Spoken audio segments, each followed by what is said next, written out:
काम हुआ कि नहीं जेठानी जी? हाँ, मैंने उन दोनों के गुथे हुए आटे में कई सारा नमक डाल दिया है। अब देखना, सारे मेहमान जब उनकी बनाई नमकीन रोटियां खाएंगे तो सब उन्हें खूब खरी खोटी सुनाएंगे। थोड़े समय बाद पायल रसोई में आती है तो साधना राधा रोटियां बना रही थी और गैस चूल्हे पर एक बर्तन में सब्जी बन रही थी। अरे वाह, सब्जी में से तो बड़ी अच्छी महक आ रही। लगता है आज तो मेहमान लोग अपनी उंगलियां ही चाटते रह जाएंगे।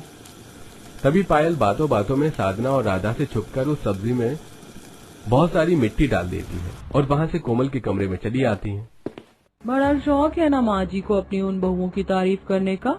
अब आएगा मजा जब सब खाएंगे ज्यादा नमक मिली रोटियां और कंकड़ मिट्टी मिली सब्जियां। थोड़े समय बाद सब घर के हॉल में डाइनिंग टेबल पर बैठे हुए थे और सामने राधा और साधना के बनाए सारे पकवान रखे हुए थे। जल्दी शुरू करो सब खाना और बजा दो इन दोनों का बैंड बाजा। तभी सब खाना खाते हैं तो चिकन बिरयानी, रोटी, सब्जी, पुलाव, पूरी ये सब बहुत ही स्वादिष्ट बने थे। जब कोमल, पायल, अनीता भी रोटी सब्जी खाते हैं तो रोटी में न नमक ज्यादा था न सब्जी में कोई कंकड़ था।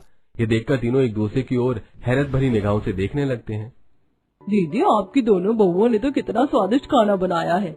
हाँ मीनाक्षी, मेरी इन दोनों छोटी बहुओं के अंदर सर्वगुण संपन्न सारे गुण हैं। सब राधा और साधना के बनाए स्वादिष्ट खाने की बड़ी तारीफ करते हैं। अगले दिन पांचों बहुएं रसोई में थी। एक बात बता साधना, कल का खाना इतना अच्छा कैसे बनाया था तुम दोनों ने कि मेहमान लोग भी तुम्हारी इतनी वाह वाह कर रहे थे? जेठानी जी, हम तो खाना अच्छा ही बनाते हैं, पर कल कैसे बन पाया था अच्छा खाना? क्योंकि कल हमने तुम्हारी बनाई सब्जी में कई सारी मिट्टी कंकड़ डाले थे, मैंने आटे में कई सारा नमक डाला था, फिर रोटियां और सब्जी इतने अच्छे से कैसे बनी थी? वो क्या है ना जेठानी जी, हमने आप दोनों को ये सब करते हुए देख लिया था और फिर हमने दूसरा आटा गूंथा और दूसरी सब्जी बनाई। जेठानी जी, हम मानते हैं आपको खाना बनाना नहीं आता, पर हर ससुराल में बहू का सबसे अहम रोल होता है। हर बहू का कर्तव्य होता है कि वो अपनी अच्छाई से अच्छा और स्वादिष्ट खाना बनाकर अपने ससुराल वालों का दिल खुश करे, उनके चेहरे पर सुकून भरी खुशियाँ ला सके। हमारी माँ हमेशा कहती है जेठानी जी की एक बहू तभी अच्छी बनती है जब वो अपनी रसोई में अपने हुनर से स्वाद पैदा करती है। ये सुनकर तीनों जेठानियां दुखी हो जाती हैं।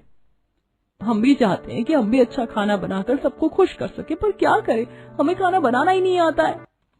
आप चिंता मत करिए जेठानी जी, अब हम आपको खाना बनाना सिखाएंगे, फिर देखना सब कैसे आपकी तारीफ करते हैं। तभी दोनों देवरानियां अपनी तीनों जेठानियों को रोटी बनाना, सब्जी बनाना सिखाती हैं। दोपहर का समय सब खाना खा रहे थे। वाह वाह वाह, आज भी क्या स्वादिष्ट खाना बनाया तुमने साधना बहू, राधा बहू।